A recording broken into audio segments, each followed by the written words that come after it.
Finding the evidence for what works is at your fingertips on your computer. Trust your eyes. They don't want you to trust your eyes. They want you to believe that these 20-page studies that really don't make a lot of sense and that they hope you don't read is what you believe, as opposed to what you're seeing on YouTube.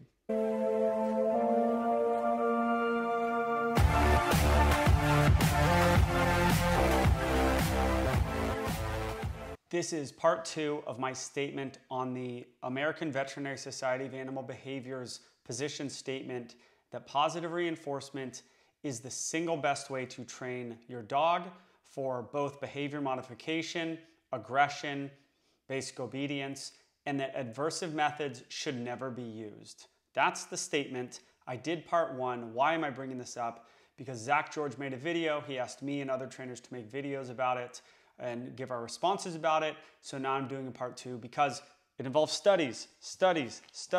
I have them here. We are going to go through them and it is fascinating. So here we go. Okay, I have their position statement right here. We're going to do a dive into this thing, okay?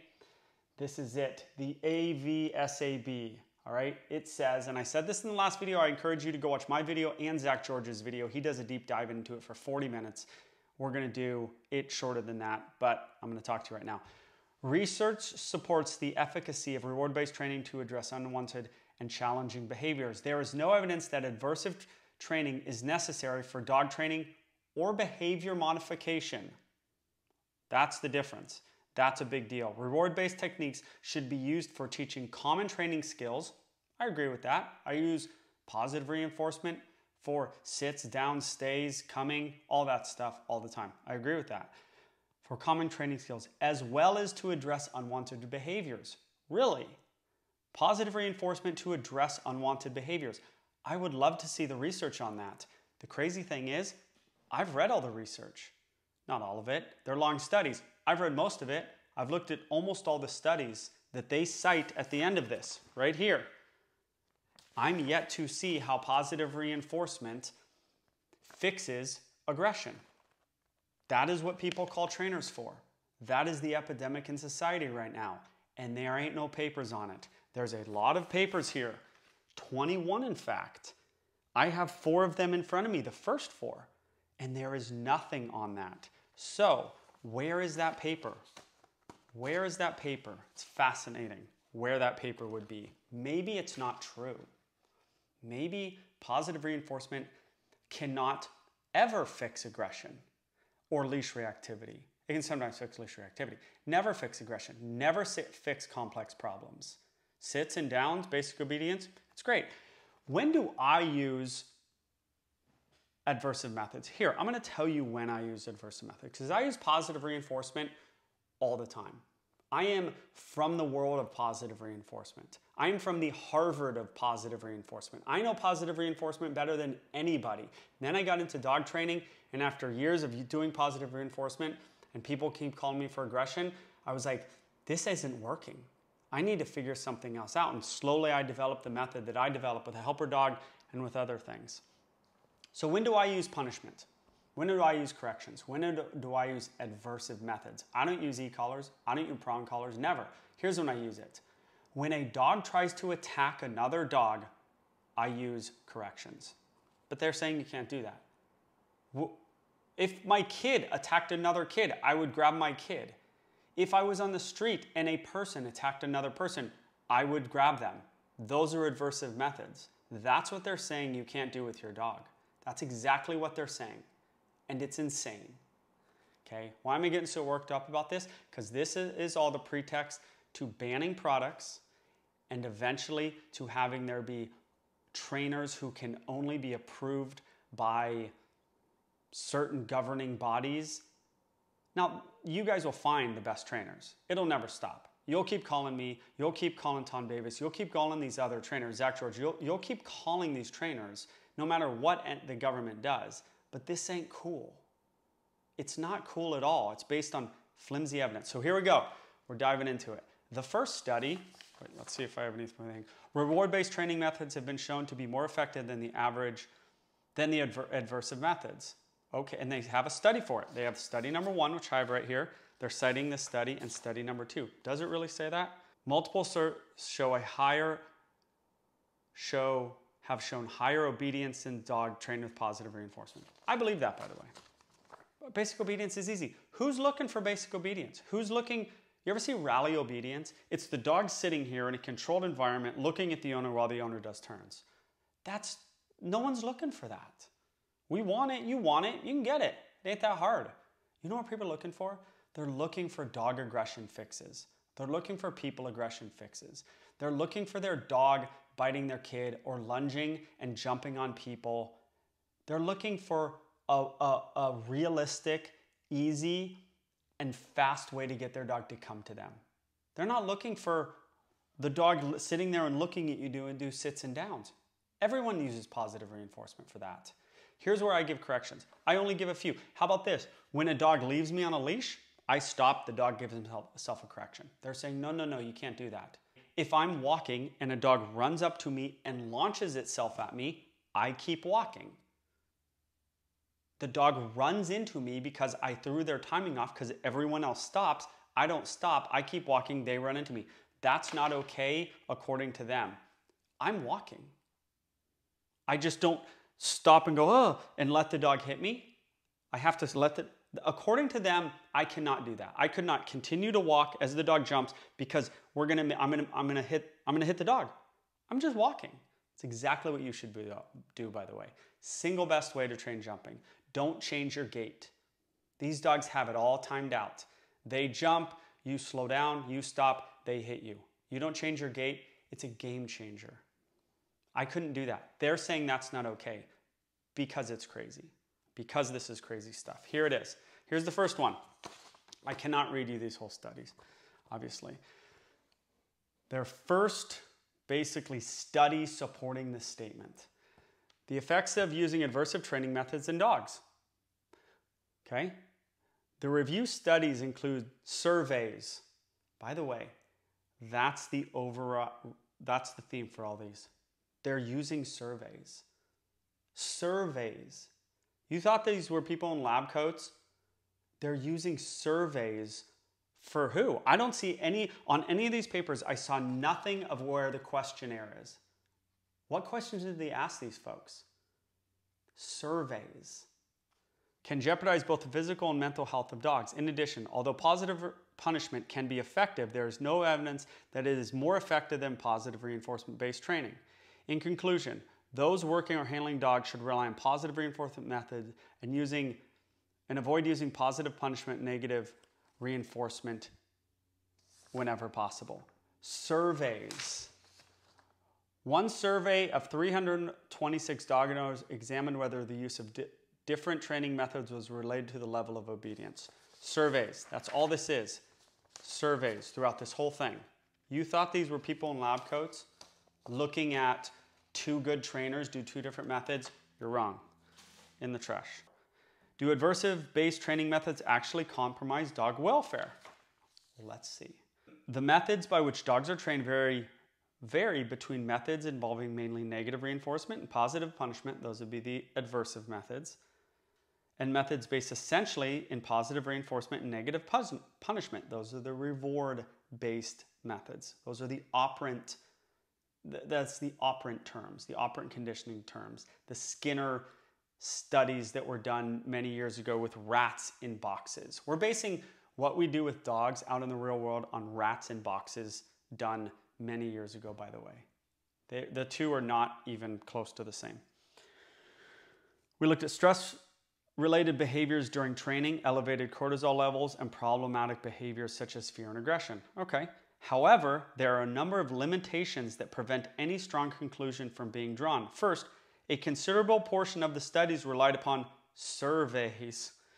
They're at least admitting that this is not great, that we're relying on surveys, rather than objective measures.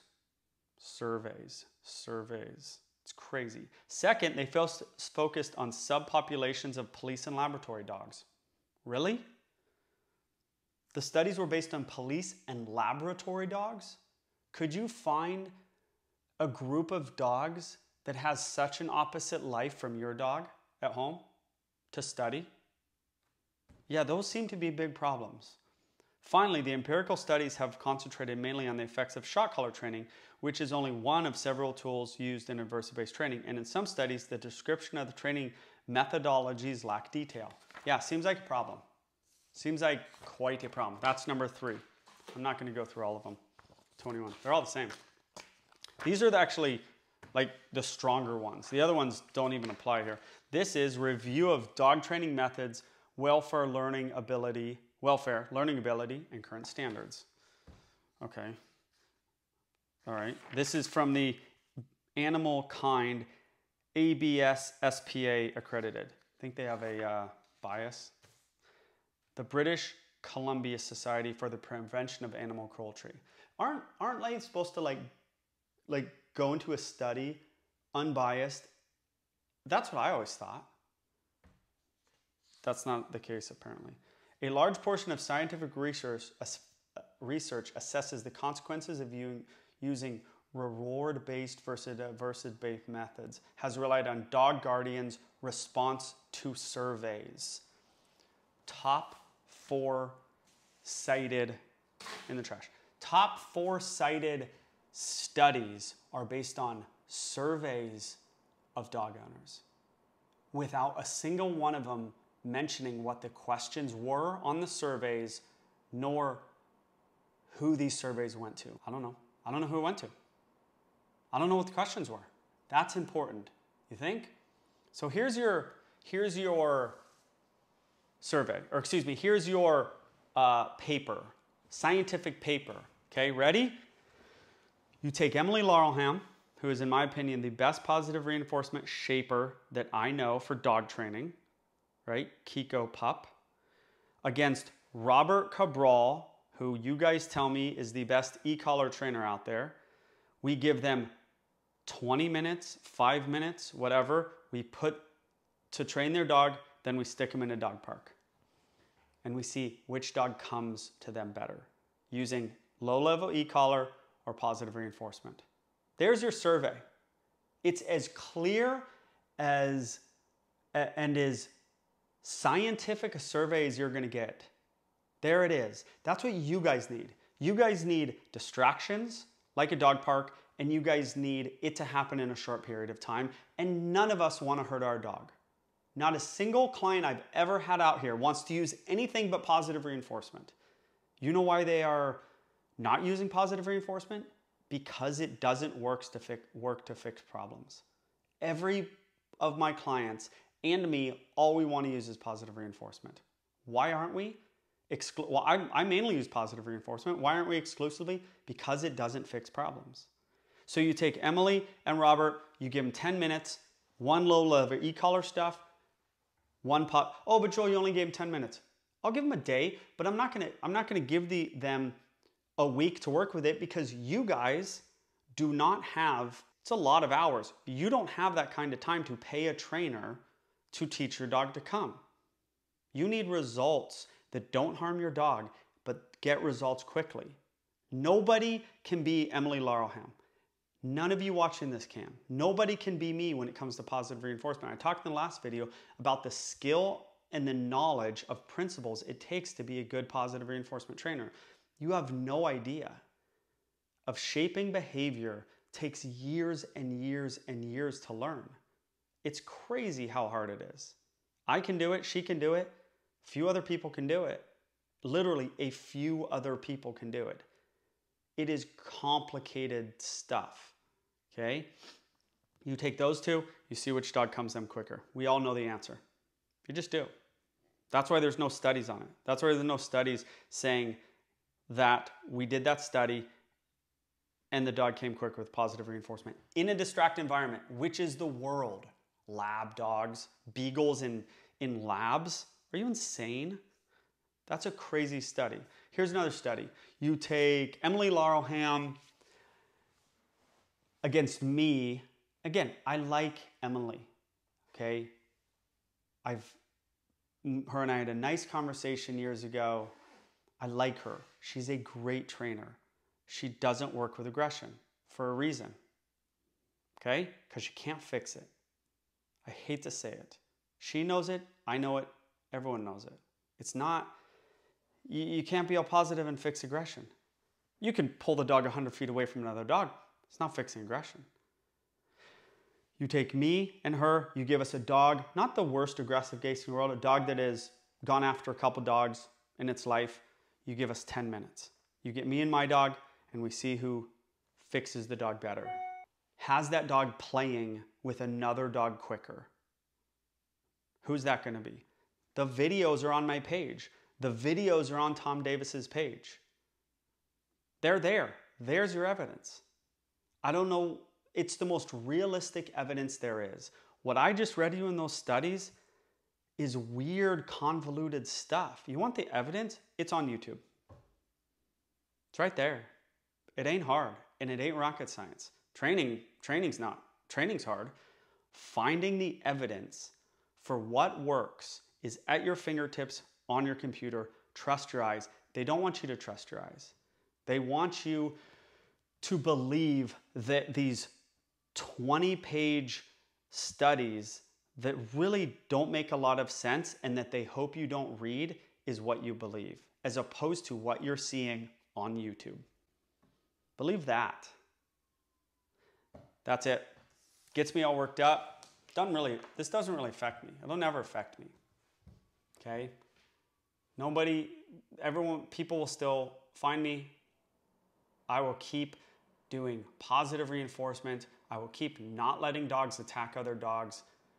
And I will keep working for you guys. That's the video. Subscribe, like, please comment. That's it.